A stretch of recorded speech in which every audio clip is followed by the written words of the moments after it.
উনি কোরআন দিয়ে এই কথা বলছিলেন। Who is he? So আমি কি কোন দলের কথা বলেছি? এটা 5 আগস্ট আগে বাংলাদেশ নয়। কোরআন বিরোধী কথা বলে পিছনে চাপ রাখতে হবে না।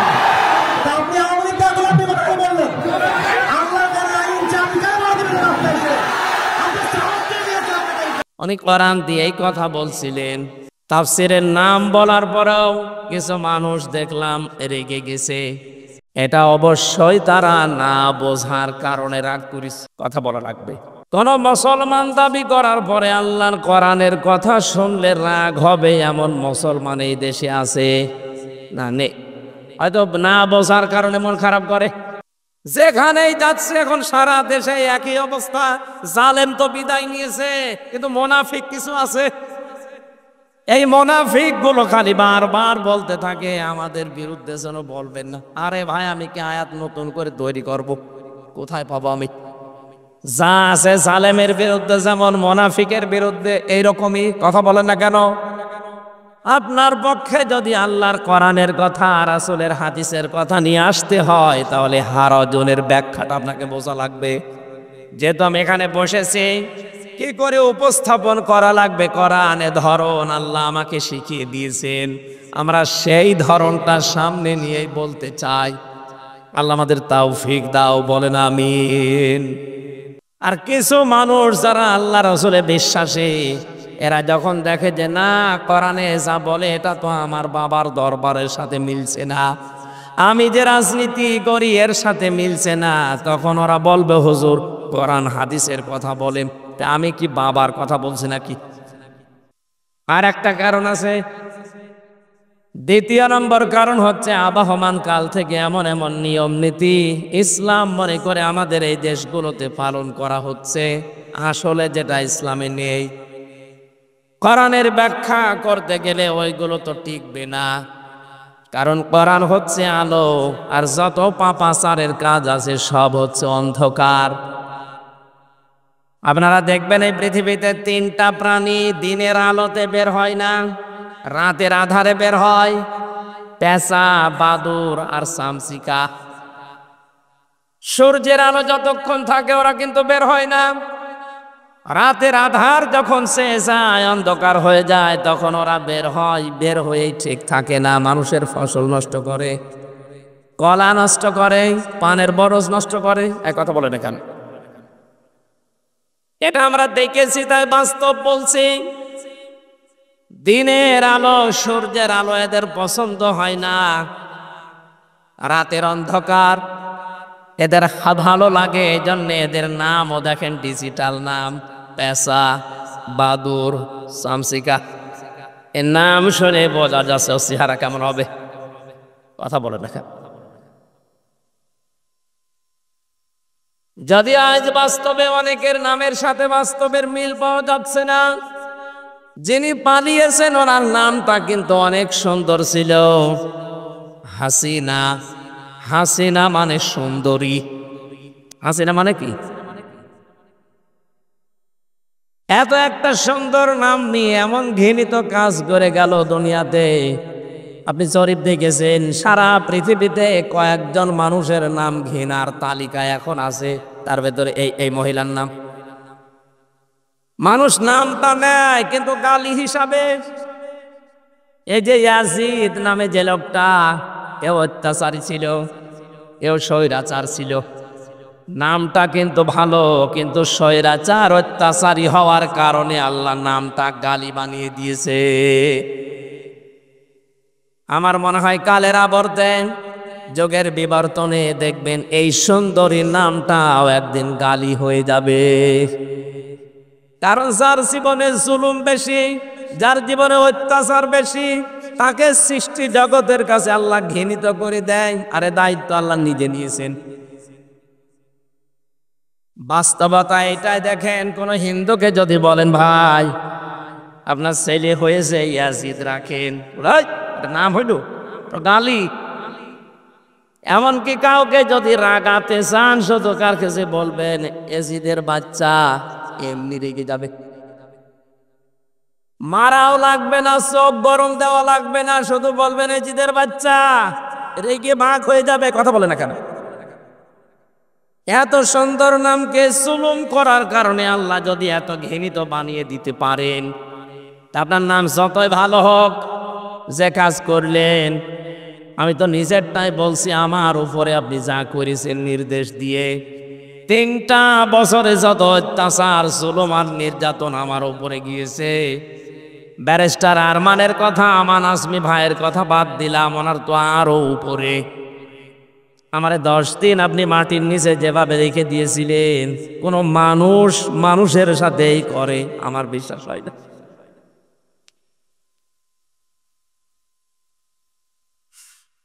এই অত্যাচার গুলো করার কারণে আমার তো যতটুকু এখন বাস্তবে জ্ঞান পেয়েছি, আমি দেখেছি আমার সংসারের দিকেই তাকিয়ে, এদেশের 18 কোটি মানুষ যদি ওই মহিলাকে মাফ করে দেয়, ব্যারিস্টার আরমানের বউ জীবনও মাফ করবে না। আর আমার মেয়েটা, ছোট মেয়েটা, এত রাগ ওই নামটা শুনলে ওরে গিয়ে যায়, অথচ নামটা কত সুন্দরী। জালেমদের উপরে আল্লাহ সৃষ্টি জগতের ভেতরে ঘৃণা তৈরি করে দেয়। এ দায়িত্ব হামজার না, এ দায়িত্ব কার? যেহেতু পেশাবাদর শামসিকার নাম শুনলে বোঝা যাচ্ছে চেহারাও কিরকম হবে। রাতের অন্ধকার বেছে নেওয়ার কারণে ঠিক থাকে, রাতে বের হয়ে শুধু ক্ষতি করে। আজ যারা জুলুমের অন্ধকার বেছে নিয়েছিলেন, আজ যারা শিরকের কুফরের বেদাতের অন্ধকারের পথ বেছে নিয়েছেন, আপনারাও মানুষের ক্ষতি করার জন্য, ঈমান ধ্বংস করার জন্য আপনারা রাতের অন্ধকার পাপের কাজগুলো বেছে নিয়েছেন। এটা যদি ইসলামে নেই, এ শিরিক ইসলামে আছে, বেদাত আছে, বলেন এ জুলুম নেই ইসলামে। এই কাজগুলো যারা করবে, পৃথিবীর ময়দানে মহান আল্লাহ পাক বলেন, এই মানুষগুলোর সামনে আপনি কোরআন উপস্থাপন করতে গেলে ওদের তো ভালো লাগবে না, কারণ মানুষগুলো দেখবে আমির হামজা যা বলতে চায় এগুলো আমার সাথে মেলে না। ও তখন রাগ করতে পারে। আপনার হাদিয়া তোফা, নজর নিয়াজ, এমনকি আপনার যাওয়া আসায় পর্যন্ত প্রতিবন্ধকতা সৃষ্টি হতে পারে। 1500 বছর আগে এই কথা আল্লাহ কোরআনে জানিয়েছেন হারজনের ব্যাখ্যায়, অথচ বাংলাদেশে এখন এই 1500 বছর পরে দেখলাম খাপের খাপ মিলে যাচ্ছে। মুসলমানদের ভেতরে হয়তো কেউ না বোঝার কারণে মন খারাপ করে, আর কিছু মানুষ যারা আল্লাহ রসুলে বিশ্বাসী, এরা যখন দেখে যে না কোরআনে যা বলে এটা তো আমার বাবার দরবারের সাথে মিলছে না, আমি যে রাজনীতি করি এর সাথে মিলছে না, তখন ওরা বলবে হুজুর কোরআন হাদিসের কথা বলেন, তা আমি কি বাবার কথা বলছি নাকি? সেদিন দিনাজপুরে ছিলাম, উনি আমার কানে কানে বলছে হুজুর এমন কোনো কথা বলবেন না যেন আমার গায়ে লাগে। আমি আপনার চিনি। কোথায়? আমার বাড়ি কুষ্টিয়া, আপনার বাড়ি দিনাজপুর, 250-300 কিলোমিটার পথ। এত দূর পর্যন্ত এসেছি বনে আপনাকে আমি দেখি, উনি আপনার নামও শুনিনি। আপনার বিরুদ্ধে যাবে মানে আপনার পক্ষে যাওয়ার মতো কোনো কথা আমার আল্লাহ কোরআনে দেয়নি। কারণ আপনি যদি জালেম হয়ে থাকেন, মুনাফিক হয়ে থাকেন, আপনার পক্ষে কোনো কথা কোরআনে আছে? এক কথা বলেন আছে? আমি কি নতুন করে কিছু বানাবো নাকি? আপনারা আসলেই বলেন যে আপনি যা বলেন সব ওই দলের দিকে যায়। আরে ভাই, ওই দলের লোক কোরআন মেনে চলে, এই জন্য ওই দলের দিকে যায়। আপনি তো কোরআন মানেন না, আপনার দিকে যাবে কি করে? যেখানেই যাচ্ছে এখন সারা দেশে একই অবস্থা। জালেম তো বিদায় নিয়েছে, কিন্তু মুনাফিক কিছু আছে। এই মুনাফিক গুলো খালি বারবার বলতে থাকে আমাদের বিরুদ্ধে যেন বলবেন না। আরে ভাই, আমি কি আয়াত নতুন করে তৈরি করব? কোথায় পাবো আমি? যা আছে জালেমের বিরুদ্ধে যেমন মুনাফিকের বিরুদ্ধে এইরকমই কথা বলেন না কেন? আপনার পক্ষে যদি আল্লাহর কোরআনের কথা, রাসূলের হাদিসের কথা নিয়ে আসতে হয়, তাহলে হারজনের ব্যাখ্যাটা আপনাকে বোঝা লাগবে। যেহেতু আমি এখানে বসেছি, কি করে উপস্থাপন করা লাগবে কোরআনে ধরন আল্লাহ আমাকে শিখিয়ে দিয়েছেন, আমরা সেই ধরনটা সামনে নিয়েই বলতে চাই। আল্লাহ আমাদের তৌফিক দাও, বলেন আমিন। প্রাণপ্রিয় রাজশাহীবাসী, দলমত নির্বিশেষে কোরআনের এই অনুষ্ঠানে আমরা এসেছি। আপনারা জানেন সারা বাংলাদেশ সহ বিভিন্ন জায়গায় এখন হিন্দু ধর্মের বড় অনুষ্ঠান চলছে। একটা কথা বলার জন্য বলা না, আমরা জানার জন্য বলছি। যদিও অনেকে হিন্দু ধর্মের এই অনুষ্ঠানকে বলতেছেন এটা সনাতন ধর্মের অনুষ্ঠান না। সনাতন মানে পুরাতন। সনাতন মানে কি? এ পৃথিবীতে সবচাইতে পুরাতন ধর্ম ইসলাম। এর আগে কিছু ছিল? বলেন। হযরত আদম আলাইহিস সালামকে আল্লাহ পাঠিয়েছিলেন সর্বপ্রথম মানুষ করে, তার ধর্ম কি ছিল? সুতরাং সনাতন ধর্ম এটা হিন্দু ধর্ম, খ্রিস্টান ধর্ম, বৌদ্ধ ধর্ম, ইহুদি ধর্ম নয়। এ পৃথিবীতে সনাতন ধর্ম মানে ইসলাম ধর্ম। কথা বলে না কেন? সেই ইসলামের যত ভালো ভালো কাজগুলো আছে তার অন্যতম আজকের এই অনুষ্ঠানটা। এটা কিন্তু একটা ইবাদত। এটা কি চলছে বলেন তো? ইবাদত যেভাবে করা লাগে ওইভাবে করেন। মসজিদে নামাজ পড়তে যাই আমরা ইবাদত মনে করে, নামাজে দাঁড়িয়ে কেউ গল্প করে, এদিক ওদিকে তাকায়, কয়টা ফ্যান আছে গুনে নেয়। সুতরাং ওই জায়গায় যেমন ইবাদত মনে করেন। যদিও কাতারে অনেকের জায়গা হয় না, কষ্ট করে হলেও আপনি দাঁড়িয়ে নামাজটা আদায় করেন। এখানে আমরা দেখতে পাচ্ছি জায়গা হচ্ছে না, তারপরেও কষ্ট করে। কোরআনে কারিমের জন্য যদি কেউ কষ্ট স্বীকার করে তার ডবল সওয়াব হবে। এজন্য আমরা যারা আরামে আছি আপনাদের তুলনায় তাদের সওয়াব কিন্তু ডবল হচ্ছে। একটু কষ্ট করেন ভাই। সবাইকে নিয়ে আমরা আল্লাহর ওই দরবারে শুকরিয়া আদায় করছি যিনি আমাদেরকে এই মুক্ত একটা জীবন দিলেন। এই যে বাক স্বাধীনতা, এটা আল্লাহর পক্ষ থেকে যে 5টা জিনিস বান্দাকে দেওয়া হয়েছে স্পেশাল ভাবে, তার ভেতরে এইটা একটা। আসলে পুলিশ দেখেও মানুষ ভয় পাচ্ছে না, সেই ভয়টা কেটে গেছে। যে সমস্ত কোলাঙ্গার অফিসারদের কারণে আজ এই প্রশাসনের উপরে মানুষের ধারণাটা পুরা পাল্টিয়ে গেছে, তাদের বিচার করা দরকার। এ পোশাকটার অনেক মূল্য ছিল, কিন্তু কিছু কোলাঙ্গার এই জালেমাকে টিকিয়ে রাখতে গিয়ে পোশাকের অমর্যাদা করে এমন জায়গায় পৌঁছিয়েছে, দেখেন পুলিশ বসে আছে তারপরও ভয় পাচ্ছে।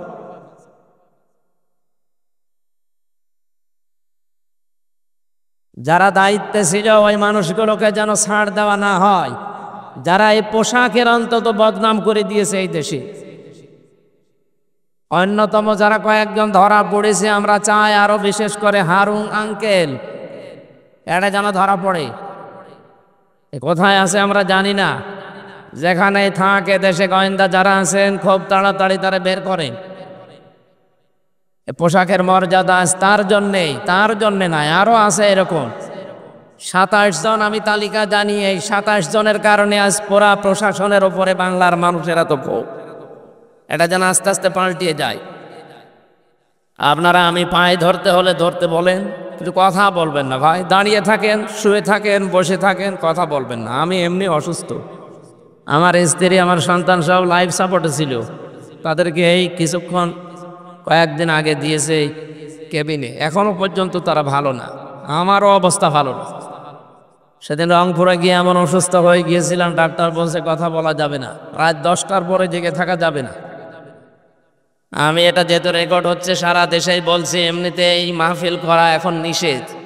ডাক্তারের সর্বোচ্চ নিষেধে যে রাত 10টার পরে আপনি আর জেগে থাকবেন না, আর গা যদি ঘামে তাহলে আবার অসুস্থ হয়ে যাবে।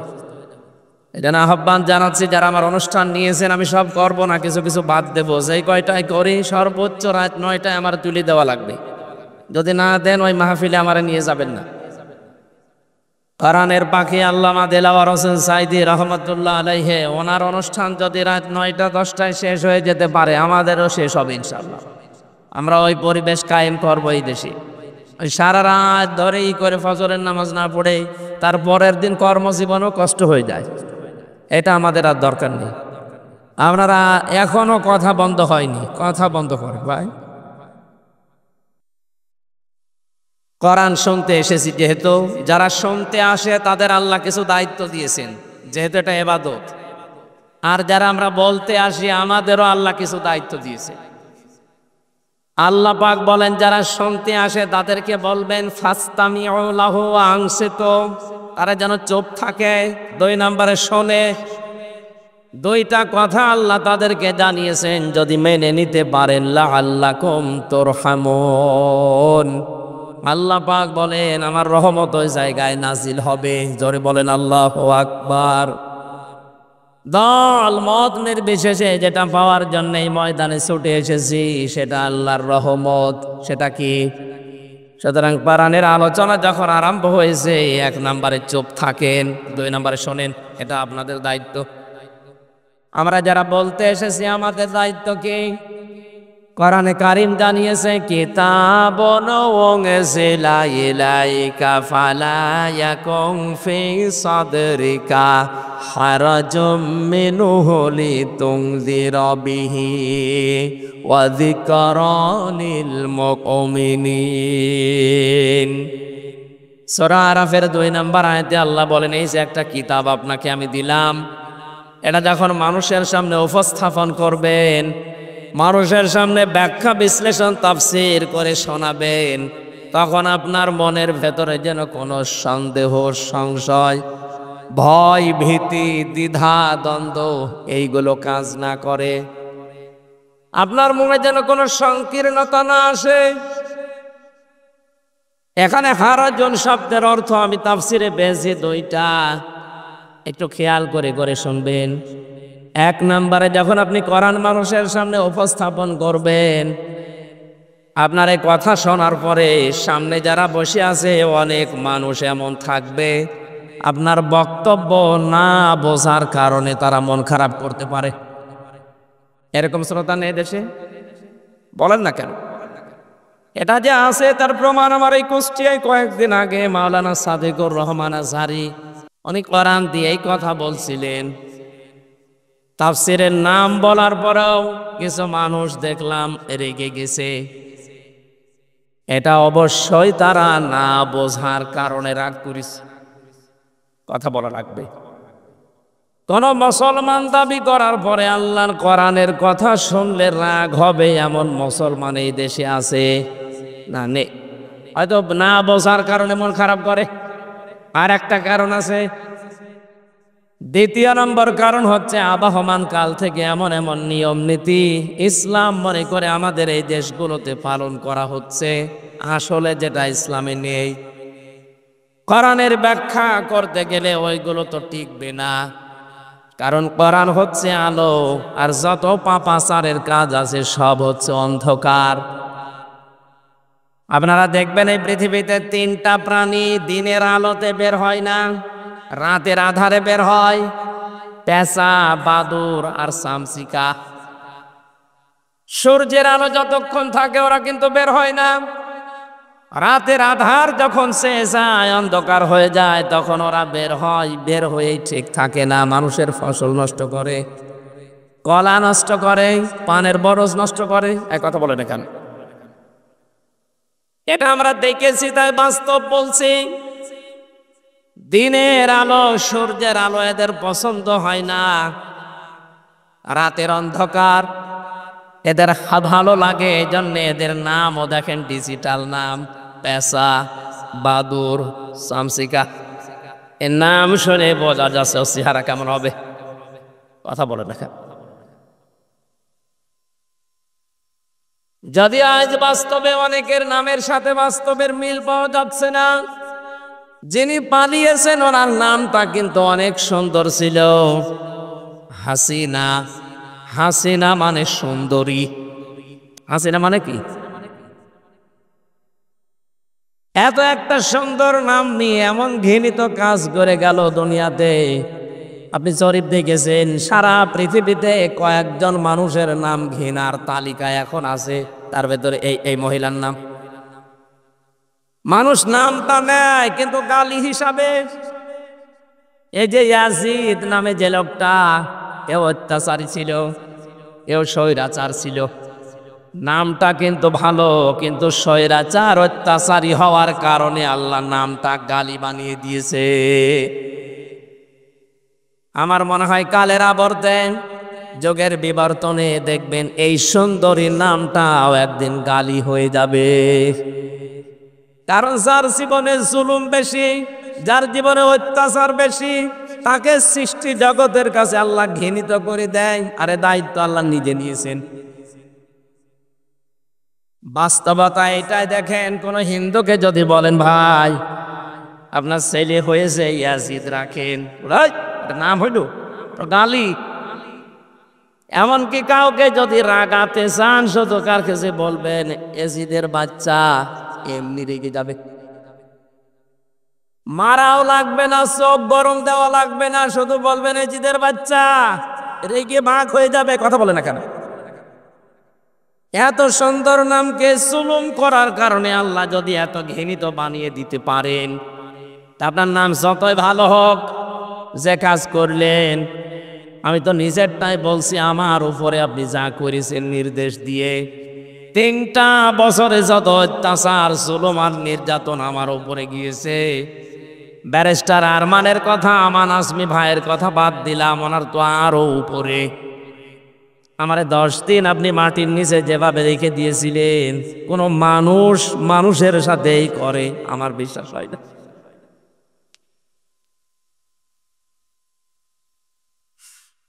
এই অত্যাচার গুলো করার কারণে আমার তো যতটুকু এখন বাস্তবে জ্ঞান পেয়েছি, আমি দেখেছি আমার সংসারের দিকেই তাকিয়ে, এদেশের 18 কোটি মানুষ যদি ওই মহিলাকে মাফ করে দেয়, ব্যারিস্টার আরমানের বউ জীবনও মাফ করবে না। আর আমার মেয়েটা, ছোট মেয়েটা, এত রাগ ওই নামটা শুনলে ওরেগে যায়, অথচ নামটা কত সুন্দরী।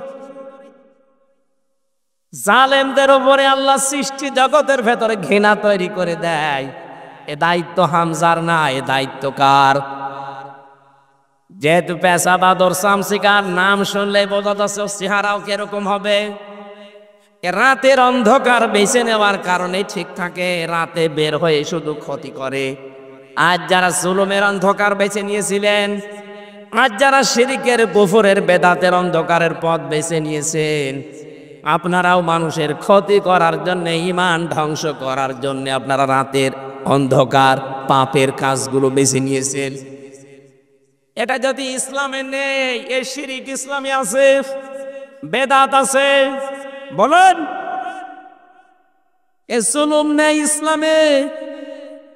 এই কাজগুলো যারা করবে, পৃথিবীর ময়দানে মহান আল্লাহ পাক বলেন, এই মানুষগুলোর সামনে আপনি কোরআন উপস্থাপন করতে গেলে ওদের তো ভালো লাগবে না, কারণ মানুষগুলো দেখবে আমির হামজা যা বলতে চায় এগুলো আমার সাথে মেলে না, ও তখন রাগ করতে পারে।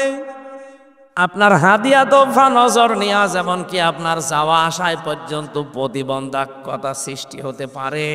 1500 বছর আগে এই কথা আল্লাহ কোরআনে জানিয়েছেন হারজনের ব্যাখ্যায়, অথচ বাংলাদেশে এখন এই 1500 বছর পরে দেখলাম খাপের খাপ মিলে যাচ্ছে। মুসলমানদের ভেতরে হয়তো কেউ না বোঝার কারণে মন খারাপ করে, আর কিছু মানুষ যারা আল্লাহ রসুলে বিশ্বাসী, এরা যখন দেখে যে না কোরআনে যা বলে এটা তো আমার বাবার দরবারের সাথে মিলছে না, আমি যে রাজনীতি করি এর সাথে মিলছে না, তখন ওরা বলবে হুজুর কোরআন হাদিসের কথা বলেন, আমি কি বাবার কথা বলছি নাকি? সেদিন দিনাজপুরে ছিলাম, উনি আমার কানে কানে বলছে হুজুর এমন কোনো কথা বলবেন না যেন আমার গায়ে লাগে। আমি আপনার চিনি। কোথায়? আমার বাড়ি কুষ্টিয়া, আপনার বাড়ি দিনাজপুর, 250-300 কিলোমিটার পথ। এত দূর পর্যন্ত এসেছি বনি আপনাকে আমি দেখি, উনি আপনার নামও শুনিনি। আপনার বিরুদ্ধে যাবে মানে আপনার পক্ষে যাওয়ার মতো কোনো কথা আমার আল্লাহ কোরআনে দেয়নি।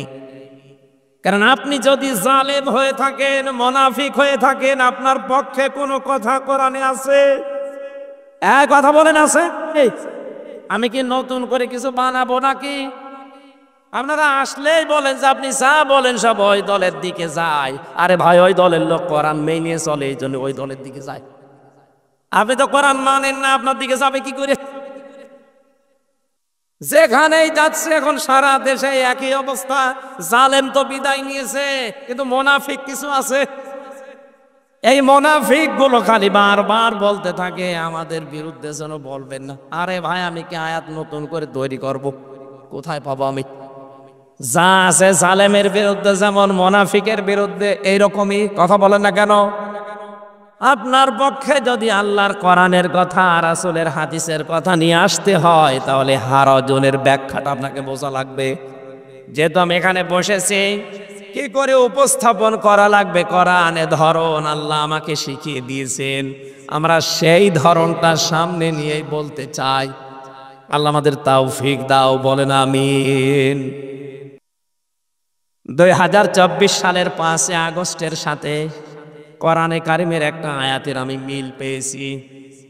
এদিকে তাকা। এখন প্রশ্ন আসতে পারে, এটা নাজিল হয়েছে 1500 বছর আগে, 2005 সালের 5 আগস্টের সাথে মিল পেলেন কি করে? আপনি মিলবে।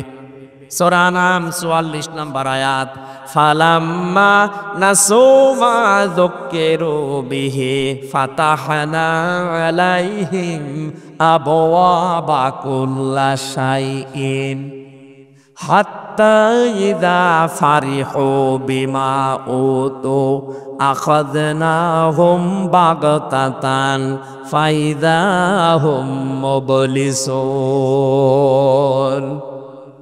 যারা কোরআন পড়তে পারেন আরবিতে, বাংলায় একটু বাড়িছে সূরা আনআমের 44 নম্বর আয়াতটা মিলান, তখন দেখবেন জালেমদের প্রতি যারা ছাপাই গাচ্ছে এখনো, তাদের মুখ বন্ধ হয়ে যাবে। রব্বুল আলামিন বলেন, যখন তারা আমার আদেশ নিষেধ আমি যেটা পাঠিয়েছিলাম তাদের উপরে, এটা যখন তারা ভুলে গেল, তাদের যে নিয়ামতের দরজা আমি আল্লাহ সবগুলো খুলে দিলাম। এই যে ফাতাহনা, এর ফাইল সরাসরি আল্লাহ, বাবের বহুবচন আবওয়াব, ওদের শান্তির যত দরজা আছে সব আমি আল্লাহ ওদের ভুলে যাওয়ার কারণে খুলে দিলাম। প্রশ্ন আসতে পারে, আল্লাহর আদেশ ভুলে যাওয়ার কারণে আল্লাহ নিয়ামত আরো কেড়ে নেয়, আল্লাহ বাড়িয়ে দিল কেন?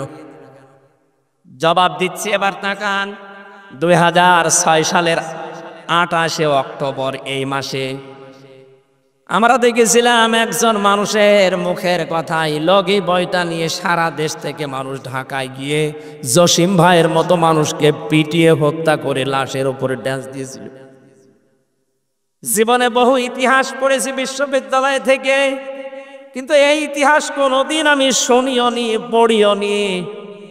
দেখা তো দূরের কথা, যে জীবনে আফসাফুল মাখলুকাত মানুষ হত্যা করার পরে তার লাশের উপরে ড্যান্স দেওয়া যায়। সিরাজগঞ্জ থেকে একবার যাচ্ছিলাম মাহফিল করে, ড্রাইভারের পেছনে বসে আছে বাসের ড্রাইভার, মাঝখানে দেখলাম একটা কুকুর পড়ে আছে। কুকুরের গার উপর দিয়ে চালিয়ে না দিয়ে উনি বাম দিয়ে দিল, গাড়ি একটু কেঁপে উঠেছে। ড্রাইভারকে বললাম, ভাই আপনি এমন করলেন, গাড়ি এখনই তো অ্যাক্সিডেন্ট হয়ে যেত। আমারে বলছে, হুজুর আপনি দেখেন না একটা কুকুর পড়ে আছে, আমি ডবল করে ওর গার উপরে চাকা চালাবো, আমার বিবেক নেই। বললাম, ভাই ও তো মরা কুকুর, ও মারলে কি আর না মারলে কি? ড্রাইভার আমার দিকে ঘুরে বলছে, হুজুর আপনি কি আসলে হুজুর? আপনি কেমন হুজুর? আপনি দেখছেন যে একটা মরা কুকুর পড়ে আছে, আমি আবার ডবল করে চাকা চালাবো, আমার বিবেক কি মরে গেছে? এই কথা শোনার জন্য আমি ছিলাম। একটা মরা নিকৃষ্ট প্রাণী, দুইটা কুকুর আর শুকুর, তার ভেতরে একটা পড়ে আছে, তাও মরে পড়ে আছে। এর ওপর দিয়ে আপনি চাকা চালাতে পারলেন না, আপনার বিবেকে বাধা দিল। অথচ জসিম ভাইয়ের মতো মানুষকে, জীবিত মানুষকে পিটিয়ে লগে বৈঠা দিয়ে মারার পরে লাশের উপরে ড্যান্স দিয়েছে এই দেশে। আপনাদেরকে মানুষ বলেন কি করে, আমার তো বিশ্বাস হয় না। এই পৈশাচিক নির্যাতন, এই দৃশ্য দেখার পরে আমার ওই সময় মনে হয়েছিল, না এই পৃথিবীতে ক্ষমতার যে আসল যেটা, এটা আরামের জায়গা। অনেকে ভাবি আমরা, আসলে এটা আরাম। এই জায়গাতে আল্লাহ কোনোদিন এইরকম জালেমদেরকে আর দেবেন না। কিন্তু দেখলাম 2 বছর পরে ঠিক আল্লাহ তাদেরকে দিল। মনে করলাম হয়তো খুব বেশি হলো না, 5 বছর টিকবে। 9 সালে আসার পরে 13 সালে দেখি না আবার টিকে গেল। সে যেভাবেই হোক, 13 সালের পরে মনে করেছিলাম না না আর টেকার মতো কায়দা নেই। 18 সালে দেখি না আবার টিকে গেল। 24 সালে আসার পরে দেখলাম না তারা আবার টিকে গেল। মনে মনে ভাবছি আল্লাহ তোমার কোরআনে তুমি নিজেই জানিয়েছো মানুষ যখন তোমার নিয়ামত পাওয়ার পরে ভুলে যায় তখন তাদের শান্তির দরজাগুলো তুমি খুলে দাও। কিন্তু পরের শব্দে তুমি কি বললে? হাত্তা ইদা ফারিহু বিমা উতু, যখন তারা আমার দানকৃত এই বস্তু, এই শান্তি, স্বস্তি, নিরাপত্তা, প্রভাব প্রতিপত্তি, ক্ষমতা এগুলো পাওয়ার পরে যখন আনন্দে আত্মহারা হয়ে যায়, আল্লাহ বলেন আখাযনাহুম বাগতাতান, আমি আল্লাহ আকস্মিকভাবে তাদেরকে আমি নিজে ধরি। আপনি বলেন তো 2006-এর এই অক্টোবরের 28 তারিখের পর থেকে 24 আগস্টের 5 তারিখ পর্যন্ত কোন সম্ভাবনা ছিল যে এরা পড়ে যেতে পারে? না। এদেশে বিএনপির মতো এত বড় দল, জামাত ইসলামের মতো এত বড় দল বহু চেষ্টা চালিয়েছে 15.5 বছর, এক চুলও নড়াতে পারে নাই। অথচ আল্লাহ নিজে মনে হচ্ছে ছাত্র ছাত্রীদের সাথে আবাবিল পাঠিয়েছিল, কিচ্ছু হাতে ছিল না তাদের, নিরস্ত্র, শুধু মুখের ভাষা দিয়ে জালেম পালাতে পারে, সম্ভব না। আল্লাহ বলেন আখাযনাহুম, আমি নিজে ধরেছি, বাগতাতান, আকস্মিক ভাবে। এমন আকস্মিক ভাবে ধরেছে দুপুরের খাবার খাবে সে সময় পায়নি। পরের শব্দ তো আরো কঠিন। আল্লাহ পাক বলেন ফাইদাহুম মুবলিসুন, তাদেরকে আকস্মিক ভাবে ধরার পরে তারা হতাশ হয়ে পড়েছে। এদের চেহারার ভেতরে যে হতাশার ছাপ, এর বাস্তব চিত্র এই দরবেশ। আপনি দরবেশ যেদিন কোর্টে তোলে দিয়েছেন চেহারা তো বোঝা যাচ্ছিল না, পচা ডিম খাওয়ার পরে দু একটু বোঝা গিয়েছে। আমি আরো বেশি দেখেছি ওই কালা মানিককে, কলার পাতায় আল্লাহ সইয়েছে, এমনকি ওর বিসি উড়ে গেছে, ওর সংসার করার কাজ শেষ। সূরা আলে ইমরান 178 নম্বর আয়াতে আমি এর সাথে মিল পেয়েছি, ওয়ালা ইয়াহসাবান্নাল্লাযীনা কাফারু আন্নামা নুমলি লাহুম খায়রুল লিআনফুসিহিম ইন্নামা নুমলি লাহুম লিয়াজদাদু ইসমা ওয়ালাহুম আযাবুম মুহিন। কাফেরেরা ধারণা করেছে তাদের এই ক্ষমতা আল্লাহ মনে হয় তাদের ভালোবেসে দিয়েছে তাদের কল্যাণের জন্য, কিন্তু না, মানুষ যদি সত্যি জুলুমের পথ বেছে নেয়, ইন্নামা নুমলি লাহুম লিয়াজদাদু ইসমা, আল্লাহ পাক বলেন ওই মানুষগুলোর পাপের বোঝা দিনের পরে দিন তখন পরিপূর্ণ হতে থাকে। এ 15.5 বছর একবার তাই হয়েছে। পরিপূর্ণ যখন হয়ে গেছে পাপের বোঝা, ওয়ালাহুম আযাবুম মুহিন, ওদের জন্য অপমানজনক শাস্তি আল্লাহ রেডি করে রেখেছে, যেটা এখন দেখতে পাচ্ছি। একটা দেশ কত নিম্নগামী হলে, কত দুর্নীতিগ্রস্ত হলে জাতীয় মসজিদের ইমাম পর্যন্ত পালিয়ে যায়। 350 এমপি একবারে পালিয়েছে, পৃথিবীর ইতিহাসে আমি পড়ে পাইনি। ওই 850 বছর আগের এক ইতিহাস পড়েছিলাম, লক্ষ্মণ সেন পালিয়েছিল। আরে 850 বছর পরে পৃথিবীর ইতিহাস পাল্টিয়ে ওনার নাতি পাল্টিয়েছে। কথা বলে না কেন? কোরআনের এই আয়াত থেকে আমি যেটা পেয়েছি, এই এদিকে তাকা, আল্লাহ রাব্বুল আলামিন যেটা জানাতে চেয়েছেন তাদের জন্য অপমানজনক শাস্তি আমি আল্লাহ রেডি করে রাখি, যারা জুলুম করবে এবং যারা জালিমদের সহযোগী হবে। জাতীয় মসজিদের ইমাম তো সম্মানের পাত্র, অথচ কয়েকদিন আগে যে অপমান হয়েছে এই মহিন শব্দটা ওর সাথে মিলে যায়।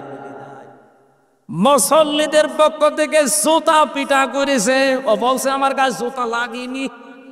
ওরে শয়তান, এতগুলো জুতা খেয়েছে, তখন জুতা লাগেনি। আর কত অপমান হবেন।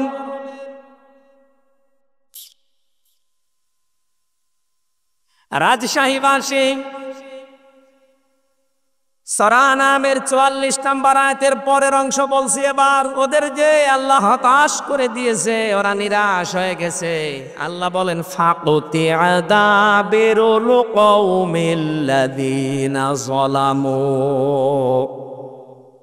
জালেমদের শিকড় কেটে দেওয়া হয়েছে। কেটেছে কে জানা নেই। ফাকুতিয়া মসুল এর ফাইল জানা নেই। সুতরাং এই দেশে জালেমদের শিকড় কাটা আরম্ভ হয়েছে।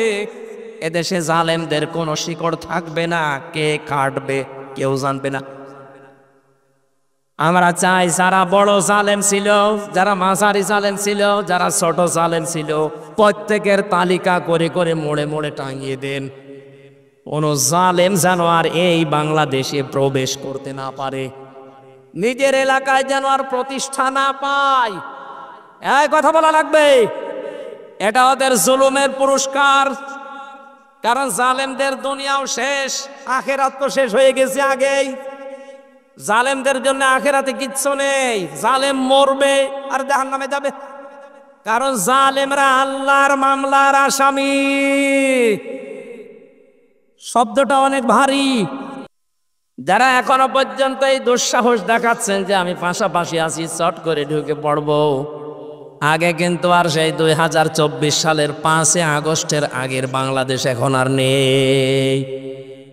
আমি সারা বাংলাদেশের 560টার উপরে থানায় ঘুরছি। সারা দেশের অবস্থায় একই। জালেম দেখলেই তাদের শিকড় কেটে দিচ্ছে, কোরআন জানাচ্ছে। কে কাটছে জানা নেই। জালেমদের ভেতরে ভয় লাগিয়েছে কে? যারা নিজেরা ভয় পায় তার প্রমাণ ওই যে গোপালগঞ্জের উনি বলছে, আপা ভয় পাবেন না, আপনি ঘাবড়াবেন না, আপনি ঘাবড়ালে আমরা নরম হয়ে যায়। ওরা যে নরম হয়েছে, ওদের শিকড় যে কেটে গেছে, এ কথা কার? জালেমদের ব্যাপারে ভয়ঙ্কর একটা কথা কোরআনে কারিমে আমি পেয়েছি। সূরা শূরা 42 নম্বর আয়াত, ইন্নামাস সাবিলু আলাল্লাযিনা ইয়াযলিমুনান নাস। আল্লাহ পাক বলেন, অবশ্যই আমি নিজে কিয়ামতের ময়দানে জালেমদের বিরুদ্ধে বাদী হয়ে মামলা দায়ের করব। এদেশের 1628টা চেয়ার ছিল। 1628টা চেয়ারে যারা ছিল, প্রত্যেকটা মানুষ এই দেশের জনগণের কাছে জালেম হিসাবে পরিগণিত। কথা বলা লাগবে। এই 1628টা চেয়ারের কারণে আজ হাজার হাজার মানুষ গুম হয়ে গেছে, খুন হয়ে গেছে, বছরের পরে বছর আমার মতো জেল খেটেছে। কত কিছু থেকে তারা বৈষম্যের শিকার ছিল। এমনিতেই ছেলে মেয়েরা ফুসে ওঠেনি। বিশ্ববিদ্যালয় থেকে অনার্স মাস্টার্স করে ফার্স্ট ক্লাস ফার্স্ট হওয়ার পরেও তার জায়গায় সে যেতে পারবে না। এর চাইতে বৈষম্য আর কি হতে পারে? আমরা চাই কিয়ামতের আগে এই বৈষম্য যেন দেশে আর ফিরে না আসে। জালেমরা যেহেতু এই দেশে হামসার মামলার আসামি না, এরা সরাসরি মামলার আসামি। কার? এখানে কোনো জালেম এদেশে থাকতে পারবে না। এদেশে থাকতে হলে মানুষের বন্ধু হয়ে থাকা লাগবে। নবীজির হাদিস ছিল, খায়রুন নাস মাইয়ানফাউন নাস। হাদিসের ব্যাখ্যার দিকে আমি পড়েছি, নবীজি কিন্তু এ কথা বলেন না যে সর্বোত্তম মানুষ ওই লোকটা যে লোকটা মুসলমানের উপকার করে না। খায়রুন নাস মাইয়ানফাউন নাস। ইয়ানফাউ মুজারে বর্তমান ভবিষ্যৎ, প্রেজেন্ট ফিউচার। নাস মানে মানুষ। নবীজি খায়রুন নাস ইয়ানফাউল মুসলিমুনা বলতে পারতো না? পৃথিবীতে যারা মুসলমানের উপকার করে এরাই উত্তম না। মানুষ হয়ে যদি কেউ মানুষের উপকার করে, মানুষকে সাহায্য করে, তাকে একটু এগিয়ে দেওয়ার জন্য চেষ্টা চালায়, আল্লাহর দরবারের উত্তম মানুষ। সুবহানাল্লাহ বলতে পারেন না? এটা আমার মনে হয় এই বাংলাদেশে সবচাইতে বেশি এই হাদিসটা মেনে চলছে এখন আমিরে জামাত ডাক্তার শফিকুর রহমান। আপনি দেখছেন না 5 তারিখের পর থেকে তার অ্যাক্টিভিটিস। বিশ্ব নবী কাদের স্ত্রী খাদিজাতুল কুবরা রাদিয়াল্লাহু তাআলা আনহা 5টা বিষয়ে সান্ত্বনা দিয়েছিলেন, যে আপনি তো এই 5টা কাজ করেন, আপনাকে আল্লাহ ভয় দেখাবে না, আপনি ভয়হীন, আপনাকে কেউ ভয় দেখাতে পারে না। তার 2 নাম্বারে এটা ছিল ওয়া তাহমিলুল কাল্লা, আপনি মানুষের বোঝা হালকা করে দেন। এই 15.5 বছরে কত মানুষের বোঝা আপনি আরো ভারী করে দিয়ে গেলেন। বিশেষ করে 5 আগস্টের আগ পর্যন্ত এই দেশে 2780 জন এখনো পর্যন্ত হাসপাতালে কাতরাচ্ছে। তারা তাদের পরিবারের কাছে, ভাই বোনের কাছে, মা বাবার কাছে বোঝা। এই কথা বলে না কেন? 1080 জনের উপরে শহীদ হয়েছে এই দেশে। এই মানুষগুলো পরিবার চালাতো, অথচ পরিবারের জন্য তারা বোঝা। হাজার হাজার কোটি কোটি টাকা ঋণের বোঝা বাংলাদেশে রেখে আপনি পালিয়ে গেলেন। আপনি নবীর উম্মত হতে পারবেন? নবীর আদর্শ ছিল বোঝা আরো হালকা করে দেওয়া। আর এমন দেশ আপনি উপহার দিয়ে চলে গেলেন। এখন আমার একটা মেয়ে যদি এই দেশে আসে, জন্ম নেয়, সে 1 লাখ টাকা তার মাথার উপরে বোঝা। হাজারো মানুষের বোঝার কারণ আপনি হাজার হাজার লক্ষ লক্ষ মানুষের মাথার উপরে যে বোঝাগুলো দিয়ে গেলেন, চিন্তার বোঝা, খাদ্যের বোঝা, কত রকমের বোঝা তাদের মাথার উপরে দিয়ে আপনি আরামে খাচ্ছেন। আর নিজে নিজে মোবাইল করে করে ফোন আলাপ ফাঁস করেন মানুষকে ভয় তাকাতে। আপনার এই এই এই বাটপারি মানুষ বুঝে ফেলেছে। ও নিজে নিজে ওগুলো করে, এডিট করে এরপরে ছাড়ে, যেন ওর নিজের ভেতরে, মানুষের ভেতরে একটু সঞ্চার হয় আসার। এটা মানুষ কিন্তু বুঝে ফেলেছে যে নিজে নিজে ফোন করে ফোন আলাপ আপনি ফাঁস করছেন। এদেশের সত্যি বলছি আমি, সারা দেশ ঘুরে অবস্থা একই। কোন জালেমের ঠাঁই এদেশে আর হবে না। আশা করছি কোন জালেম যদি ধরা পড়ে, ওর উপযুক্ত শাস্তি না দিয়ে যেন আদালত জামিন না দেয়। দেখছি কয়েকজন জামিন পাচ্ছে। যারা দায়িত্বে আছেন সাবধান, উর্মির মতো করবেন না। উর্মির মতো যদি আপনিও ধরা পড়েন, আপনার জীবন কিন্তু দেশের মানুষের হাতে চলে যাবে আজরাইল আসার আগেই। আজরাইল জান কবজ করতে আসবে পরে, আগে করবে জনগণ। এটা না আশা করবো কোন জালেম যদি সত্যিই প্রমাণ হয় এটা জালেম জুলুম করেছে, তার যেন জামিন না হয়। আমি বিনা কারণে যদি 3 বছর জেল খাটতে পারি, জালেমদের তো 9 বছর খাটা দরকার। এই কথা বলা যাবে না, কথা বোঝার চেষ্টা করে। আমি যে কথাটা বোঝাতে চাচ্ছি, আমরা যেহেতু এমন একটা পরিবেশ, এমন একটা দেশ চাচ্ছি, বিশ্ব নবীকে তার স্ত্রী সান্ত্বনা দিয়েছিলেন, হে আমার স্বামী, আপনি কখনো ভয় পাবেন না। কারণ যে মানুষগুলো মানুষের বোঝা হালকা করে দেয়, তাদেরকে আল্লাহ নির্ভয় করে দেয়। এর বাস্তব প্রমাণ যার নাম বললাম, এই লোকটা। আমি নিজে তার সাথে চলেছিলাম। তার যে তাকওয়া, এই লোকটার যে ইবাদত বন্দেগী আমি কাছ থেকে দেখেছি, আল্লাহর উপরে তার যে তাওয়াক্কুল, ভরসা, এমনি এমনি তৈরি হয়নি। এই মানুষটা একামতের দিনের এই লাইনে আসার পর থেকে জীবন উৎসর্গ করে দিয়েছে মানবতার জন্য। এই দেশে 18 কোটি মানুষের এই একজনের নামে শুধু বানাই ডাক্তার শফিকুর রহমান, মানবতার ফেরিওয়ালা। বিশ্ব নবীকে তার স্ত্রী খাদিজা বলেছিল এটা। আপনি ভয় পাবেন না, কোনো কিছু আপনাকে ভয় দেখাতে পারে না, কারণ আপনি মানুষের বোঝা হালকা করেন। আপনি কোন নবীর উম্মত দাবি করছেন? মানুষের বোঝা আরো ভারী করে দিচ্ছেন। আমার পরিবারে 3টা বছরে যে বোঝা তৈরি করে দিয়ে গেলেন। আমার বাবা অসুস্থ, আমার মা অসুস্থ, আমার ম্যাডাম লাইফ সাপোর্টে ছিল কয়েকদিন আগেও, মেয়েটা আইসিইউতে, আর আমি জেলখানায় পড়ে আছি 3 বছর। কোনো কিছু করার পরে যদি আমার দিতেন আমি মেনে নিতাম, কিচ্ছু জানি না। আপনি নিজেই বলতেন রিমান্ডে এসে, বলে না আপনি জানি কিছু করেননি, তারপরও ওপরের নির্দেশ। এই ঠনকো একটা মামলা দিয়ে, মামলায় যদি আমার সাজাও লাগিয়ে দিত, তাও সর্বোচ্চ 3 মাস। অথচ 33 বারের উপরে মামলাটা আমার সিএমএম কোর্ট, জজ কোর্ট, হাইকোর্ট। 33 বার আমার বাবা, আমার চাচা, আমার যারা শুভাকাঙ্ক্ষী ছিল, জোর জোর করে তুলেছিল মামলা, জামিন দেয়নি। কয়েকদিন আগে মামলাটা পুরা খারিজ হয়ে গেছে।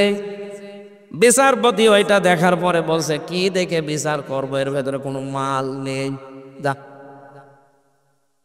এর ভেতরে মাল নেই। 3 বছর তো মামলা আপনার কাছে ছিল, এতদিন তো বলেননি যে মাল নেই।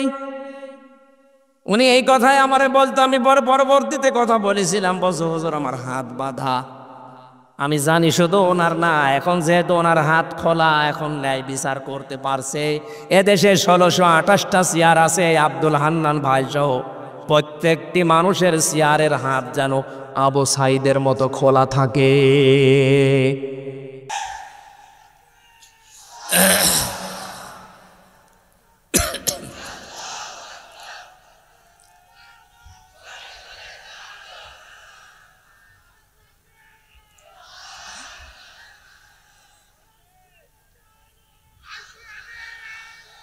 আমার ভাইরা, আমরা আর কিয়ামতের আগে এই দেশে যারা চেয়ারে বসবে তাদের হাত বাঁধা দেখতে চাই না, চাই সবার হাত খোলা থাকবে। হাত খোলা থাকলে আমার বছর এই বিচার পাবেন আপনি এই থানাতে গিয়ে, ফাঁড়িতে গিয়ে। এক কথা বলেন না কেন? আর যদি হাত বেঁধে দেন, আব্দুল হান্নান না ওনার বাবাও যদি চেয়ারে বসে, বলবে আমার হাত বাঁধা। এই জন্য আমরা চাচ্ছি এদেশে কারো হাত যেন আর বাঁধা না থাক। জামাত ইসলামী বাংলাদেশের পক্ষ থেকে 41টা প্রস্তাবনা দিয়েছে, আপনারা দেখেছেন। এর ভেতরে 2টা অন্যতম, যে প্রশাসনে ছাড়াই আছে তাদেরকে যেন আলাদা করে দেওয়া হয়।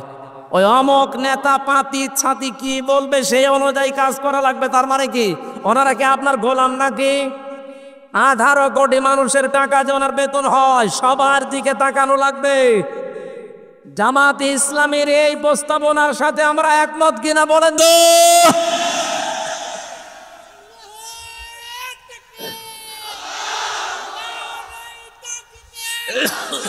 আলহামদুলিল্লাহ।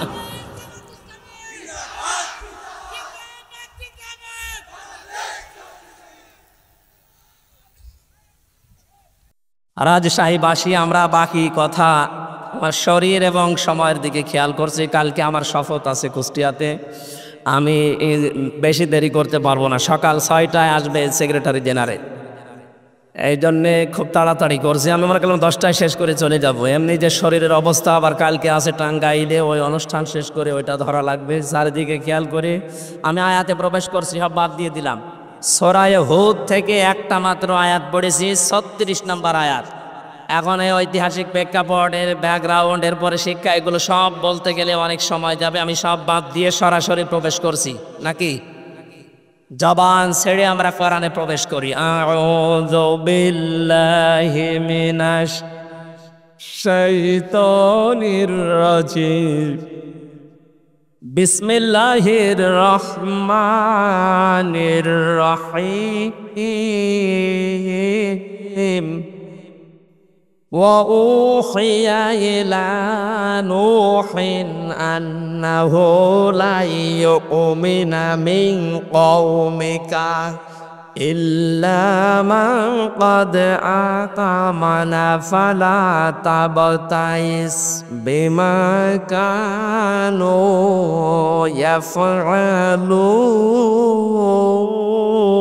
يفعلون। আমার ভাইরা, এই পৃথিবীতে লক্ষাধিকের উপরে আল্লাহ নবী পাঠিয়েছিলেন। তার ভেতরে অন্যতম একজন নবীর নাম হযরত নূহ আলাইহিস সালাম। 50 বছর কম 1000, 950 বছর একাধারে তিনি দাওয়াতি কাজ করলেন জাতির ভেতরে। মাত্র 80 জন তার দাওয়াত কবুল করেছে, আর কেউ পথে আসে না। শুধু পথে আসে না তা না, জাতির লোকেরা তার কাছে আবদার জানিয়েছে যে আপনি যে কিয়ামতের ভয় দেখান ওইটা নিয়ে আসেন। এবার আল্লাহ পাক রাগ হয়ে গেলেন। এতদিন পর্যন্ত 950 বছর ওরা মানে নাই, আমি কিছু বলি নাই। ওরা মানে নাই, আমি কিছু বলি নাই। শুধুমাত্র মানে নাই তা না, এরপরে বাধা তো দিয়েছে, এখন আবার কিয়ামত দেখতে চাই। ও নূহ, ওদেরকে আমি মিনি কিয়ামত দেখাবো। وأوحي إلى نوح أنه لا يؤمن من قومك। যারা ঈমান এনেছে এই মানুষগুলো বাদ দিয়ে আপনার তোমার এই কওমের ভেতর থেকে আর কেউ আমার প্রতি ঈমান আনবে না, বিশ্বাস করবে না। প্রশ্ন আসতে পারে, আল্লাহ ঈমান আনার জন্যই নবীদেরকে পাঠিয়েছেন দুনিয়ায়, আর সেই নবীকেই জানাচ্ছেন যে আর কেউ ঈমান আনবে না। শুধু এতটুকু যদি সহজ ভাষায় বলতেন হয়ে যেত। আল্লাহ গ্যারান্টি দিয়েছেন লাই ইউকমিনা।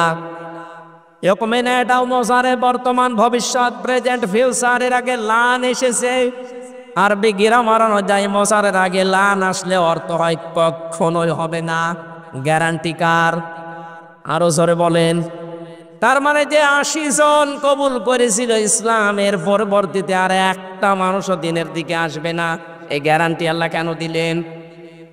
তাফসিরে খাজেন, তাফসিরে ফি জিলালিল কোরআন, জিলালিল কোরআনে বেশি পাবেন এটা ইবনে সাইয়্যিদ কুতুব রাহমাতুল্লাহ আলাইহি ব্যাখ্যা করতে গিয়ে লিখেছেন এই মানুষগুলোর উপরে আল্লাহ মোহর মেরে দিলেন, হেদায়েত পাবে না। কেন? কারণ যে মানুষ এমনিতেই বাধা দেয় নবীদেরকে মেনে নেওয়া যায়, বাধা দিয়ে শেষ না, আবার আল্লাহর নিদর্শন কিয়ামত দেখতে চাচ্ছে। এই 15.5 বছর আমরা মানুষকে বহু বোঝানোর চেষ্টা করেছি। কিছু মানুষ এমনিতেই বাধা দেয়নি, শোনার ভান করে, না শোনার ভান করে চুপ থেকেছে। কিছু মানুষকে দেখেছি না শুনলেও বিরোধিতা করেছে। কথা বলেন না কেন? এই যে যারা বিরোধিতা করেন তাদের উপরে আল্লাহর নির্দেশে যে আপনাকে আল্লাহ হেদায়েতের মতো বড় দৌলত থেকে চির বঞ্চিত করে দেন।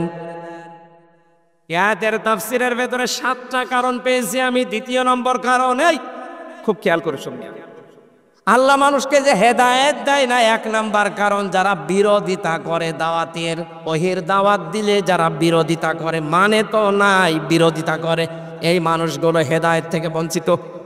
2 নম্বরে যারা শুধু আল্লাহর হুকুম মতো চলতে চায়, কিন্তু তার প্রেরিত পুরুষ যারা যুগে যুগে এসেছিল ওই রসুলদেরকে যারা মানতে চায় না, তাদেরকে আল্লাহ হেদায়েত থেকে বঞ্চিত করে দেয়। প্রমাণ পেয়েছি আমি সূরা ইউনূসের 90 নম্বর আয়াতে। ফেরাউন যখন ডুবে যাচ্ছিল, খুব খেয়াল করে শোনেন, এতদিন যেভাবে শুনেছেন না ওইভাবে না, নতুন ভাবে বলছি। হাত্তা ইযা আদরাকাহুল গরক ক্বালা আমানতু আন্নাহু লা ইলাহা ইল্লাল্লাযী আমানাত বিহি বানু ইসরাঈল। ভালো করে মন দিয়ে শোনেন, কান লাগিয়ে। ফেরাউন যখন ডুবে যাচ্ছিল ওই সময় ঘোষণা দিয়েছে আমি ঈমান আনলাম ওই আল্লাহর উপরে যার উপরে বনি ইসরাইলরা ঈমান এনেছে। ওয়ানা মিনাল মুসলিমিন, আমি তো মুসলমান।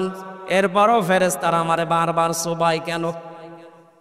জবাব দিয়েছেন মুফাসসিরিন ইকরাম যে 7টা বললাম তার 2 নম্বরে ও কিন্তু শুধু আল্লাহ পাকের একাত্মবাদের ঘোষণাটা দিয়েছিল যে আল্লাহর উপরে আমি ঈমান আনলাম। কোন আল্লাহ? বনি ইসরাইল রাজার উপরে ঈমান এনেছে ওই আল্লাহ। এর পাশাপাশি যে ওই জামানার প্রেরিত পুরুষ যিনি হযরতে মুসা কালিমুল্লাহ, ওই জামানায় কেউ মুসলমান যদি হতে চায় তাহলে তার বলা লাগতো লা ইলাহা ইল্লাল্লাহ মুসা কালিমুল্লাহ। কথা বলে না কেন? এখন এই জামানায় ওই প্রেরিত পুরুষ আর নেই, এখন আছে আরেকজন। এই জামানায় কেউ যদি এখন কালেমা পড়ে মুসলমান হতে চায়, শুধু লা ইলাহা ইল্লাল্লাহ বললে হবে না। এ জামানার যিনি পরিত পুরুষ, কিয়ামত পর্যন্ত যার নাম ঘোষণা আছে মুহাম্মাদুর রাসূলুল্লাহ, এই শব্দ আপনাকে বলা লাগবে। ফেরাউন ওই সময় আল্লাহ তোমাকে আমি মানি, ফেরাউন এই কথা বলার পরে জামানার প্রেরিত পুরুষ আল্লাহর রসুল এবং আল্লাহর নবী হযরতে মুসা আলাইহিস সালাম কেউ মানে নাই, এই জন্য আল্লাহকে হেদায়েত দেয়নি। এই জামানায় এখন এই বাংলাদেশ সহ বিশ্বে যারা আমি নামাজ পড়ি, আমি রোজা রাখি, আমি হজ করে এসেছি, আমি আল্লাহ বিশ্বাস করি, আমিও জানি ওইটা, কিন্তু তার প্রেরিত পুরুষকে এই জামানায় এখন থেকে কিয়ামত পর্যন্ত আল্লাহর প্রেরিত পুরুষ আমাদের জন্য যিনি মুহাম্মদ রাসূলুল্লাহ, তার আদর্শ যদি আপনি মানতে না চান, নামাজ পড়ে রোজা রেখে হজ করে যাকাত দিয়ে মরণের সময় ফেরাউনের মতো মরণ হবে। আমি বোঝাতে না পারলে আবার রিপিট করছি, আজ যারা শুধুমাত্র আল্লাহর হুকুম বলেন, আমি কি নামাজ পড়ি না? হ্যাঁ নামাজ পড়ে, আমিও জানি। হুকুমটা কার? বলেন বলেন। আপনি তো বলেন আমি এত 7 লক্ষ টাকা খরচ করে হজ করে আসলাম, হ্যাঁ হুকুমটা কার? কিন্তু তার হুকুম প্রেরিত পুরুষ যিনি, এখন তার 63 বছরের ভেতরে 23 বছর মেনে নেওয়া ফরজি আইন, মাস্ট বি, মানাই লাগবে। তার 23 বছরের ভেতরে 10 বছর তিনি কোরআন দিয়ে রাষ্ট্র চালিয়েছিলেন। কথা বলে না কেন? আপনি তার 23 বছরের ভেতরে এই যে টয়লেটে গিয়েছেন 23 বছরে, না যাননি? কথা বলে না কেন? উনি টয়লেটে যাওয়ার সময় বলতেন আল্লাহুম্মা ইন্নী আউযু বিকা মিনাল খুবুসি ওয়াল খাবাইস। বের হওয়ার সময় বলতেন আল্লাহুম্মা ইন্নী গফরানাকা আলহামদুলিল্লাহিল্লাযী আযহাবা আন্নিল আযা ওয়া আফানি। বাম পা দিয়ে ঢুকে ডান পা দিয়ে বের হয়ে 8-10 মিনিট যে টয়লেটে কাটালেন, পুরাটাই ইবাদত। এটা মানেন তো? এখানে আলেম যারা আছে বলেন তো এই খারাপ কাজ ইবাদত হতে পারে? কারণ রসুলের তরিকা 8-10 মিনিট না, যদি 1 ঘন্টাও আপনি বসে থাকেন, পুরা 1 ঘন্টা ইবাদত। আরো জোরে বলেন। রসুল্লাহর 1 ঘন্টা 10-15 মিনিট যদি আপনার ইবাদত মনে হয়, উনি যে 10 বছরে কোরআন দিয়ে দেশ চালালেন, এইটা আপনার রাজনীতি মনে হয়? আমি তো এই কায়াত জাতিকে বোঝাতে পারি না। রসুলের টয়লেট করে আপনি ইবাদত মনে করেন, আর তার 10 বছর কোরআন দিয়ে রাষ্ট্র চালানো মনে করেন রাজনীতি, দুনিয়ার কাজ। আপনার মরণ হবে ফেরাউনের মতো। নিয়ে আসেন, কোন হুজুর নিয়ে আসবেন? এবার নিয়ে আসেন। আজ হাজারো মাওলানা এই লাইনটা বুঝতে চাই না। রাসূলের টয়লেটও মানে, বিশ্বনবীর বিবাহ শাদী মানে, কিন্তু নবীজির যে 23 বছরের এই যে নবুয়তের জিন্দেগির 10টা বছর তিনি চালালেন, 27টা যুদ্ধের নেতৃত্ব দিলেন, এইটা শুনলেই ওর গায়ে আগুন চলে যায়। ও তখন উল্টা পাল্টা কথা। হ্যাঁ এটা রাজনীতি হচ্ছে, এটা দুনিয়ার কাজ, এটা জঙ্গিপনা, এটা মৌলবাদের কাজ। আপনি বলতে পারলেন এটা? মুসলমানদেরকে যদি এই দেশে কেউ আর কিয়ামতের আগে মৌলবাদ বলে, তাকে আমরা উচিত শিক্ষা দেব ইনশাআল্লাহ। কিসের মৌলবাদ? এই শব্দের ধোয়া তুলেই তো এই 15.5 বছর হাজার হাজার মানুষ গুম হয়েছে। এই মৌলবাদ, মৌলবাদ, জঙ্গিবাদ, এই ধোয়া তুলেই হাজারো মানুষকে আয়না ঘরে নিয়ে হত্যা করা হয়েছে। এই ধোয়া তুলে আমার 3 বছর জেলে রেখেছে, এই ধোয়া তুলে। জঙ্গিবাদের মামলা, কি জঙ্গি কি করেছে? আমি যে মামলার নাম দিয়েছে আনসার আল কি যেন, 7 জীবনে নামই শুনি না। সুতরাং এই ধোয়ার কারো ফাঁদে পা দিয়ে যেন তুলতে না পারে কেউ। অনেকে দেখছি তুলছে যে মৌলবাদের উত্থান এই দেশে হবে না। একথা যারা বলছেন আপনি সংশোধন হবেন। মুসলমানদেরকে মৌলবাদ বললে এই দেশে আপনারও জায়গা হবে না ইনশাআল্লাহ। যতগুলো পয়েন্ট নিয়ে আসি সামনে, সবগুলো বলতে গেলে তো শরীর সাপোর্ট করছে না, খুব তাড়াতাড়ি করি ভাই। হেদায়েত থেকে নিজেকে বঞ্চিত করে দিয়েন না। নূহ আলাইহিস সালামের জামানায় মাত্র 80 জন, এরপরে আর কেউ আসে নাই। আল্লাহ বললেন ইল্লা মান ক্বাদ আমান, যারা এনেছে এবার আর আনবে না। ফালা তাবতাইস বিমা কানু ইয়াফআলুন, আফসোস করবেন না, হতাশ হবেন না, দুঃখে ভেঙে পড়বেন না। ওদের কাজগুলো ওদের করতে দেন। আমরাও এইটার উপরে আছে, বহু ওয়াজ করেছি। 15.5 বছর চলছে, কোরআনের বাকি 50টা বছর চেষ্টা চালিয়েছি।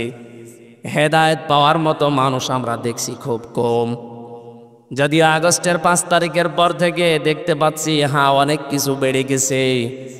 আল্লাহ পাক যেন এই ধারাটা অব্যাহত রাখেন, বলেন আমিন। একটা জরিপ পেয়েছিলাম আমি, আগস্টের 5 তারিখের পর থেকে 1 মাস 5 দিনে, মাত্র 1 মাসের ভেতরে সেপ্টেম্বরের 5 তারিখ, তার মানে 1 মাস হয়। সেপ্টেম্বরের 5 তারিখের তা জরিপ পেলাম, এই দেশে 100 জনের 14 জন মানুষ এখনো পর্যন্ত ওই জালেমদের সাপোর্ট করছে। 100 জনের 28 জন মানুষ আছে থালা নিয়ে শুধু খাবো খাবো এই ধান্দায়। 100 জনের 58 জন মানুষ এখন চায় এদেশে আল্লাহর এই বিধান চালু হোক। যে পাশ লেগে গেছে, আল্লাহর রহমত অবশ্যই আছে, আমরাও চাই। আর কিছুদিন যেতে দেন, দেখবেন এই দেশে 100 জনের 100 জনই চাইবে আল্লাহর এই বিধানটা কায়েম হোক। কিন্তু এই যে 28 জন থালা এখনো হাতে পায়নি, অথচ এর ভেতরে শুধু উল্টাপাল্টা কথা। দেন দেন, কি দেব?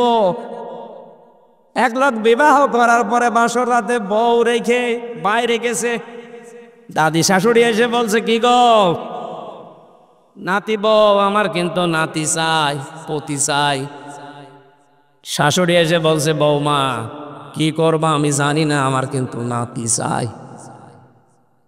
দেবর আর ননদ এসে বলছে, ভাবি কি করবা আমরা জানি না, আমাদের কিন্তু ভাতিজা চাই।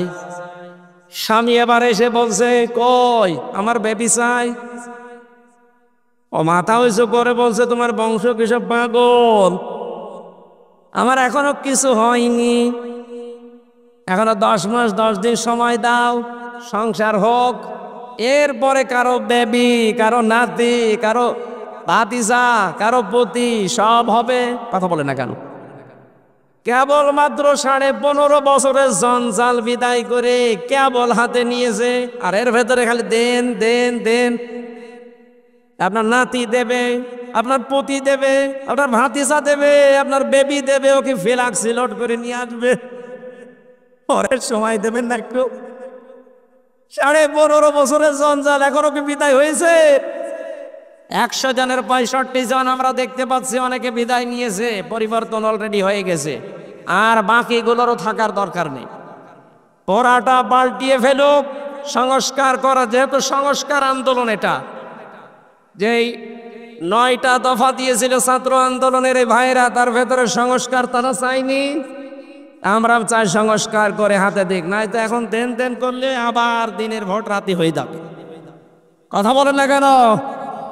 বেশি দিনও না, আমরা সংগত সময় অন্তত 10 মাস 10 দিন লাগে একটা বাচ্চা হতে, সেই সময় তো দেওয়া লাগবে। যেন আমাদের দুঃখ আফসোস নেই, যে যা করছেন করেন, তার হিসাব তাকে দেওয়াই লাগবে। আল্লাহ রাব্বুল আলামিন হযরত নূহ আলাইহিস সালামকে এবার আদেশ দিলেন, ওরা যা আরম্ভ করেছে শুধু কিয়ামত চাই তা তো বলে না, আপনার উপরও এবার অত্যাচার, জুলুম, নির্যাতন একেবারে শেষ করে ফেললো।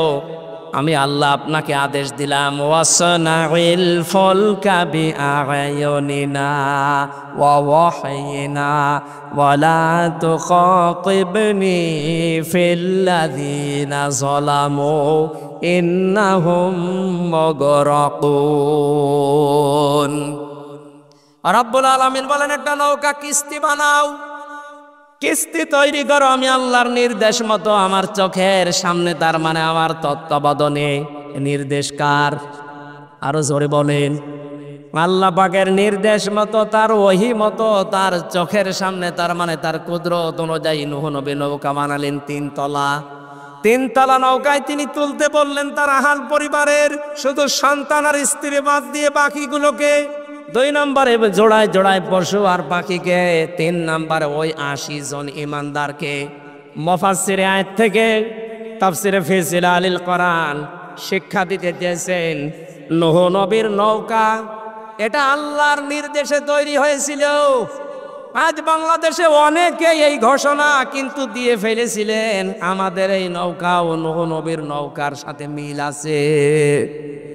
নূহ নবীর নৌকাকে আল্লাহ বললেন, তোমার আহাল পরিবারের ভেতরে যে 2 জন আছে বেঈমান, তোমার ছেলে আর তোমার স্ত্রী, তাদেরকে নেওয়া যাবে না। আর ওই যে 80 জন ইমানদার, ওদেরকে নাও, বাকি কোনো বেঈমান যেন নৌকায় না ওঠে। আর আপনি কি করলেন এই 15.5 বছরে? নৌকা তো পুরা বেঈমান দিয়ে ভর্তি করা। কোন ইমানদার ওই নৌকায় ছিল? ও যেটা মনে করতাম ইমানদার এই দরবেশ, এটা আরো বড় হারাম। দাড়ি কেটে নম হয়ে গেছে। 36,000 কোটি টাকা। জীবনে আমার মনে হয় আমি যদি 100 বছর হায়াত পাই, তাও গুনে শেষ করতে পারি। আমি গ্যারান্টি দিতে পারি, ডাক্তার শফিকুর রহমান জানিয়েছেন 5 বছর 10 বছরের জন্য একটু আমাদের হাতে দেন, 36,000 কোটি না 36 পয়সা এদেশ থেকে চুরি হবে না ইনশাআল্লাহ। আপনি একটু দিয়ে দেখেন না কেন? 53 বছর তো বিভিন্ন জায়গায় আমরা দিয়েছি। বাবা চালিয়েছে, স্বামী চালিয়েছে, চাচা চালিয়েছে, আপা চালিয়েছে, বুবু চালিয়েছে, ভাবি চালিয়েছে, সব তো দেখলাম। এখন একটু দেখতে মনে চাচ্ছে আল্লাহর এই কোরআন দিয়ে দেশটা চললে কেমন দেখা যায়। কথা বলেন না কেন? মিনি জান্নাত হয়ে যাবে দেশটা। কি মনে করেন আপনি? এর ভেতরে এমন শক্তি আল্লাহ দিয়েছেন। খালি 500 আয়াত আছে শরীয়তের বিধান, এগুলো একটু চালু করে দেন, এই বাংলাদেশ মিনি জান্নাত হয়ে যাবে। অনেকে বলছে তাহলে একটু ডাইল মাইল খাই, এগুলো কি হবে? আরে ভাই, আপনার ডাইল খেতে মনে চাইবে না। মসজিদে প্রবেশ করলে কেউ কি লাল পানি খেতে চায়, ডাইল খেতে চায়, বিড়ি খেতে চায়? যতই নিশা লাগুক, ডাইল খেতে চাইলে মসজিদ থেকে বের হয়ে খান, কারণ ওই পরিবেশটা ওইরকম। কোরআনে কারিমের 500 বিধান চালু করে দেন এই দেশে রাষ্ট্রীয়ভাবে, আল্লাহর কসম পুরা বাংলাদেশের 56,000 বর্গ মাইল হয়ে যাবে মসজিদের মতো। তখন মনেও চাইবে না যে একটু লাল পানি খায়, একটু ডাইল খায়, একটু আকিস বিড়ি খায়, আর মনে চাইবে না ইনশাআল্লাহ। আমরা চাচ্ছি ওইটাই যে এমন মানুষগুলো আসুক। আপনি মানুষ জান্নাত চায় কিন্তু মরতে চায় না, ন্যায় বিচার চায় বারবার, অথচ ন্যায় বিচার করবে যারা সৎ লোক, সে মানুষগুলোকে আমরা দিতে চাই না। এক কথা বলেন না কেন? সুতরাং নূহ নবীর নৌকায় ওঠার শর্ত ছিল ইমানদার হওয়া লাগবে, আর আমাদের এমন নৌকা বেঈমান হওয়া লাগবে। আল্লাহ তাআলা বলেন, নৌকা যখন ছাড়বা সাবধান, আলা তুখাতিবনি ফিল্লাযিনা যালামু ইন্নাহুম মুগরাকুন। ওদেরকে আমি যখন ডোবাবো, এই জালেমদেরকে ডুবন্ত অবস্থায় দেখে ওটা যদি ছেলে হয়, স্ত্রী হয়, তারপরও আমি আল্লাহর কাছে ওকে বাঁচানোর জন্য কোনো কথা বলতে পারবো না। আমার মনে হয় সেই পরিবেশে 15.5 বছর পরে আল্লাহ দিয়ে দিয়েছে। নৌকা যেমন ডুবতেছে, জালেমরাও বিভিন্ন জায়গায় ডুবতেছে। কথা বলেন না কেন? ইমানদার আমরা যারা আছি, যারা নির্যাতন অত্যাচার জুলুমের শিকার ছিলাম, এই মাজলুম মানুষ, ওদের দৃশ্য দেখে এখন যদি মায়া কান্না করে, না এটা আমার অমুক দুলা ভাইয়ের শালীর মেয়ের অমুক ছিল, এটা বাঁচাও না, জালেমদের ক্ষমা নেই। কথা বলেন না কেন? এ ফতোয়া আমি নিজে বানালাম। আলা তুখাতিবনি ফিল্লাযিনা যালামু, জালেমদের পক্ষে ওকালতি করবেন না। ওদের শাস্তি যদি না হয়, নূহ আলাইহিস সালাম বলেছিলেন, রব্বিলা তাদার আলাল আরদি মিনাল কাফিরিনা দাজ্জারা। ওদের একটা আন্ডা বাচ্চা পর্যন্ত যেন জীবিত না থাকে, কারণ যেইটা বাঁচবে ওইটা আর একটা হারামি জন্ম দেবে। আমরা চাচ্ছি আল্লাহর এই ফতোয়াকে সামনে রেখে কোনো জালেমের পক্ষে ওকালতি করব না, ওর যা শাস্তিও আগে পাক, তাহলে এই দেশে আর কেউ নতুন করে জুলুম করার সাহস দেখাবে না ইনশাআল্লাহ। হাদিস পড়েছিলাম, যে ব্যক্তি কোরআন শরীফ পড়ে আর কোরআনকে এজহার করার চেষ্টা করে, এজহারের 7টা অর্থ আছে প্রধান। এর প্রথম অর্থ এজহার মানে দাঁড় করানো। এজহার মানে কি? এরপরে স্পষ্ট করা। এজহার মানে বিজয়ী করা। সুতরাং যে ব্যক্তি কোরআন আমরা পড়ি, যারা কোরআনকে বিজয়ী করার জন্য যদি চেষ্টা চালায়, ফাহাল্লা হালালাহু ওয়া হাররামা হারামাহু, এর ভেতরে হালালকে হালাল জেনে তখন আমরা মানতে পারবো, হারামকে হারাম জানার পরে তখন ছেড়ে দেওয়া সহজ হবে। কথা বলেন না কেন? আল্লাহর নবী বলেন, আদখালাহুল্লাহুল জান্নাহ। যদি পরিবেশ এরকম হয়ে যায়, কোরআন যদি বিজয়ী থাকে, হালালকে হালাল জেনে মানতে পারো, হারামকে হারাম জেনে ছেড়ে দিতে পারো, দেখবা পুরা পরিবেশটাই জান্নাতের পরিবেশ হয়ে যাবে। ওখান থেকে বিদায় নিলেই আদখলা, এটা মাসি। নবীজি বলেন, আদখালাহুল্লাহুল জান্নাহ, আল্লাহ তাকে জান্নাতে দিয়েই দিয়েছে। আমরা এরকম একটা দেশ চাই না যেখানে মরলেই জান্নাত পাওয়া যাবে। কথা বলেন ঠিক কিনা? আল্লাহ এরকম একটা পরিবেশ, আমার জীবনের সবচাইতে বড় আকাঙ্ক্ষা, তামান্না, যে এইটা দিয়ে দেশ চলছে এটা যেন দেখে মরতে পারি। আরো জোরে বলেন আমিন, বলেন আমিন। এই আকাঙ্ক্ষা আল্লাহ যেন পূরণ করেন আমাদের। আল্লাহুম্মা আমিন। লা ইলাহা ইল্লা আনতা সুবহানাক ইন্নী কুনতু মিনাজ জালিমিন। রব্বুল আলামিন, অসুস্থ শরীর নিয়ে ঘন্টা খানিক কথা বলেছি তোমার বান্দা বান্দিদের সামনে। কোরআনে কারিমের যে কথা বোঝাতে চেয়েছি আশা কল সবাই দিয়েছে, এটা আমল করার তৌফিক সবাইকে দিয়ে দাও। বড় আশা, বড় আকাঙ্ক্ষা, বড় তামান্না জীবনে আমার তোমার এই কালাম দিয়ে বাংলাদেশটা চলছে এটা দেখার। আল্লাহ আমার চর্ম চোখে এটা দেখে মরার তৌফিক দিও। যে পরিবেশ তুমি আমাদের হাতে তুলে দিলে পরিবেশটা তুমি দীর্ঘস্থায়ী করে দাও। কোরআনে কারিম যেন তোমার এই জমিনে বাস্তবায়ন হয়ে যায়, বান্দা বান্দিদের মন দিল এই দিকে ঝুঁকিয়ে দাও। এ বিশাল আয়োজন করতে গিয়ে বাংলাদেশ জামাত ইসলামী কিশোরহাট পৌরসভার উদ্যোগে যারা শ্রম দিল আল্লাহ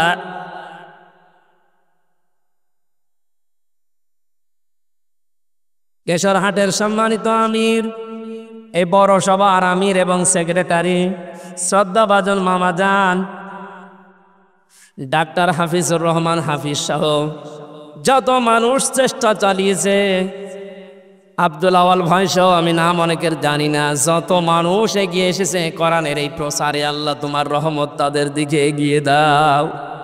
মাহফিলের প্রধান অতিথি বিশেষ অতিথি সভাপতি সাহেবকে কবুল করো। সম্মানিত মা বোন যারা এসেছে আল্লাহ পর্দার আড়ালেদেরকে খাদিজার মতো আয়েশার মতো বানিয়ে দাও। রব্বুল আলামিন এর রাজশাহীতে আসলে তোমার যে যুবক বান্দাগুলো কোরআনের মহব্বতে দৌড়িয়ে আছে, আমার শরীফ ভাই, হাফিজ ভাই, আব্দুর রশিদ সহ নাম নাসানা যত যুবকেরা, এদেরকে তুমি ওমরের মতো বানিয়ে দাও। এ মাহফিলের স্বেচ্ছাসেবকের দায়িত্বে যারা আছে এদেরকে কবুল করো। প্রশাসনের যে ভাইগুলো এসেছে নিজেদের মা বাবা আত্মীয় স্বজন সন্তানাদি ছেড়ে বাংলার বিভিন্ন প্রান্তে যারা দায়িত্ব পালন করে আল্লাহ এদের দায়িত্বটা ইবাদত হিসাবে মেনে নাও। বারাকাল্লাহু লানা ওয়া লাকুম ফিল কোরআনিল আযীম। আমি নিজে সহ যারা অসুস্থ আছি আমাদের শেফায়ে কামেলা আজেলা নসিব করো। এলাকায় মাটির নিচে যত মানুষ ঘুমিয়ে আছে আল্লাহ কোরআনের ইজ্জতে মাফ করে দাও। আগামীতে এই অনুষ্ঠানটা কোরআনের প্রচারের জন্য আরো বিশাল আকারে কবুল করে নাও। রব্বুল আলামিন মানবতার ফেরওয়ালা ডাক্তার শফিক রহমত থেকে শুরু করে যত মানুষ একামতের দিনের দায়িত্ব এই দেশে জান প্রাণ বাজি রেখে পালন করছে আল্লাহ এই মানুষগুলোর এই শ্রম কবুল করে নাও। আগামীর দেশটা তুমি কোরআনের হাতে একটু তুলে দাও। চর্ম চোখে যেন দেখে মরতে পারি যে তোমার কালাম দিয়ে ৫৬,০০০ বর্গ মাইলের দেশটা চলছে। বারাকাল্লাহু লানা ওয়া লাকুম ফিল কোরআনিল আযীম। কখন কার মরণ চলে আসে জানি না, মরতে আমাদের কোনো ভয় নেই, দুঃখ নেই, কিন্তু আমরা ঈমান নিয়ে মরতে চাই। আজরাইলকে দেখার সঙ্গে সঙ্গে যেন বলতে পারি লা ইলাহা ইল্লাল্লাহু মুহাম্মাদুর রাসূলুল্লাহ। জেলখানায় থাকা অবস্থায় কয়েকটা বই লিখেছি।